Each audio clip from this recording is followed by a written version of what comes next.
avubuka bano bagenze ne batwala sebazi bajjeeko wabula bazze mu basinkana basikanye yose mu kitundu ekirala abaana ne beevaawo ne bagenda kazi bagamba Museveni sente ze watuwadde bazitubyeko omwana n'ayogera ababbye sente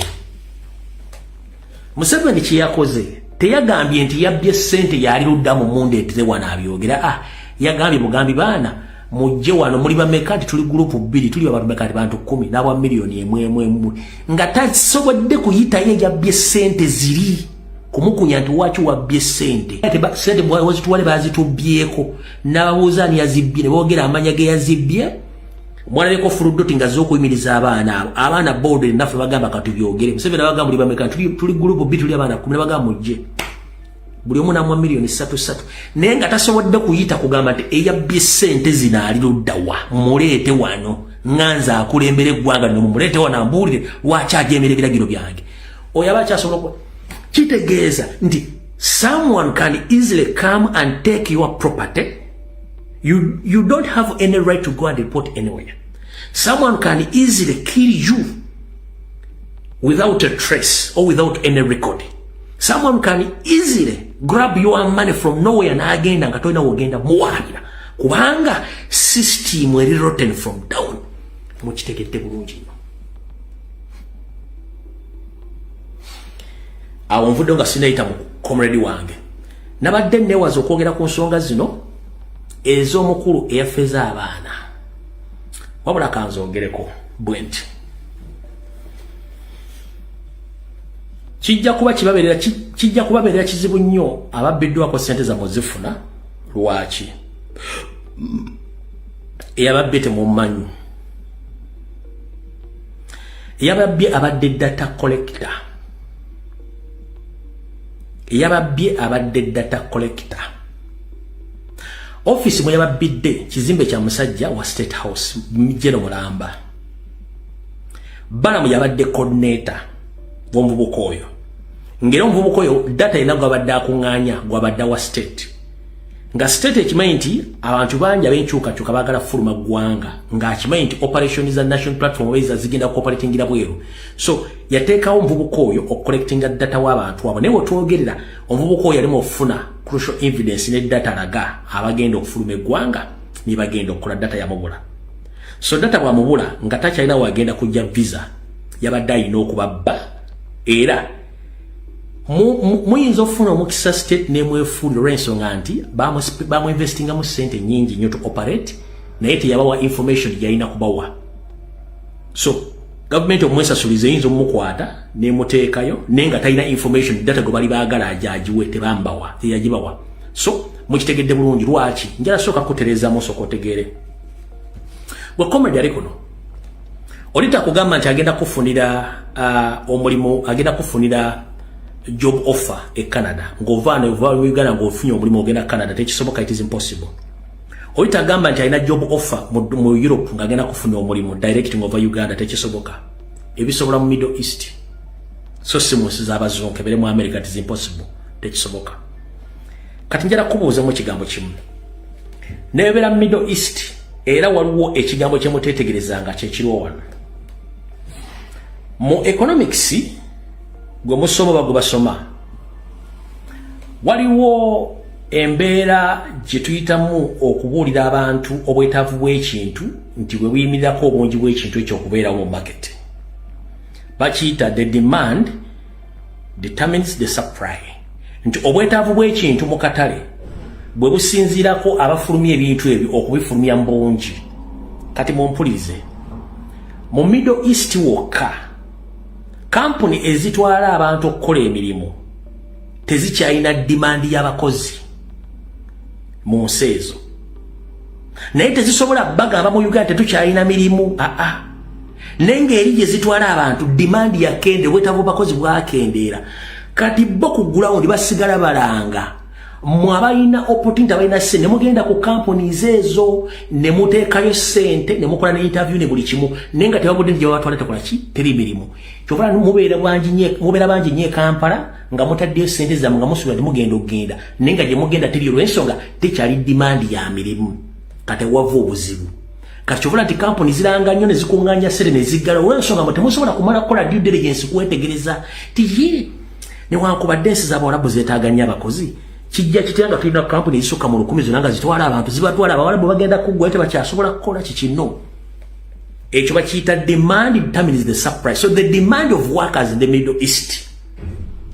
eri low oba eri down naye bali ba agent e Uganda tebasobola kugamba nti demand eri wansi bakulaga kimu nti demand eri waggulu so balanga nnyo ku TV ne mujja bajjo ne mu investinga sente zammwe oluvannyuma company ziggalawo olw'okuba tezirina mirimu kati y'ensolo weeva mukitegedde bulungi nnyo kati sagala badde mbakubbe sente kyosobola okuva e Uganda ng'ofunye omulimu e Canada oba mu Europe oba mu America tekiriyo that is impossible tekisoboka n'ekyo Middle East nkibanyonyodde bulungi nnyo emirimu tegiriyo so tebayo company egala tegenda kufunira omu tegiriyo wabula mbagambe kiri ekintu kimu omuvubuka oyo yali ku mission data collector bana Uganda bali mu diaspora mbagamba nnyo ba data collectors bangi nnyo abali mu Europe abali mu Bungereza abali e Canada abali mu America kyebayita data collecting omuntu ajja nga mumanyi muna Uganda n'ateekawo ka company awo n'atandika obbajjako details zamu address bye mukola biki n'abuuza ne Uganda already abakufunyeko information company eziva Uganda nga bank ne zijja zibagulirewo account njala kubuuza kozesa omutwe gwo banka z'omu America ziri more safer than bank ez'e Kampala waki banka ya Uganda eve Uganda egiye kuguzisa account ya Uganda oba otegera bulungi nnyo gwe tosobola kimanya nti banka zijja mu America okufuna data wammwe banka z'e Canada ziri more safer than ez'e Uganda lwaki banka zijja mu Canada bajjako details mu mugulewo account mutegera lunaku ki those are data collecting companies company eve Uganda mbwezze kugulawo tabiri mu Bungereza ne abajjako details zammwe ngera kubuza banka eziri e Bungereza ziri more safer than bank eziri Uganda ne banka Uganda jali Bungereza togulawo mugulawo account mutereke sente zammwe ati mujja funa magoba that is what we call data collecting kezibe insurance kezibe companies zitunda amataka those are data collecting companies mbasomeseze ebintu bino muganyo bitegeera nenga muri munsi ziri advanced zimanya amateeka tusobola nti mutegeera ne muganyo okutegeera bategeera enfuna yo ey'obugagga by'olina eka famire yo buli goloza lwaki babatomoka omu oli yagudde mu kinaabyo olwaze e Kampala bamuyigira kubanga they have all your information obugagga bwo ne lwotambula balumanyi buli Museveni olaba yabbaali mu nsiko nga tannafuuka mu buyinza kati ng'ayagala ettaka ly'omu Buganda Abaganda mumuyina ettaka mumuyina ebya muganye okutegeera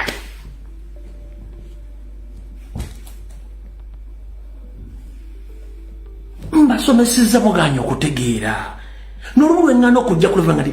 okulwa ne bannayuganda ogulamu poloti mu lutobazi n'omanya nti enkuba bw'etonya ngenda kusenguka nja kuddayo musana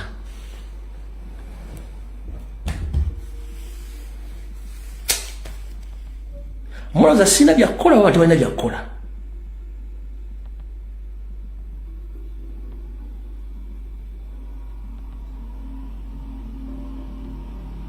sooka weebuuza sanga omuzungu yona mu nsi gy'oli omubuuze n'amanya ge ogakuwa sooka kubuuza amanya ge gwani era kasita osukka amanya n'ogenda into details ng'azingako naye gwe omuntu from nowhere akubuuza omunyonyodde omuwadde buli kimu they are collecting the information from you state jegenda okukozesa okumanya who are those people having money in diaspora who are those people have properties in Uganda goloza lwaki NRM ya taking over yuna kubanga yamanya yuna yabiranga abasajja Abaganda Abagagga abasoga abatola abanyankula balina sente nemanya how going to penetrate yuna kubanga gwali mukono munene naji penetrating nga najitwala yuna doesn't make sense these days kubanga Museveni yamanya no nzojja kunyigira ne kugamba amazima babatta oli yazze Kampala mutidde ku kisaawe omulaba mutidde mukubo oli yagudde mu nyumba ye Kampala oli yafudde aba Uganda ngadde kuba they have your information buli kimba kirina simanyi equity eze sentinel eze do you know how Museveni operates simwe abantu abasinkana ba state operatives mu America baga kundi yasinkanya babakiriziganyiza ko cyo kimachi babakiriziganyiza ko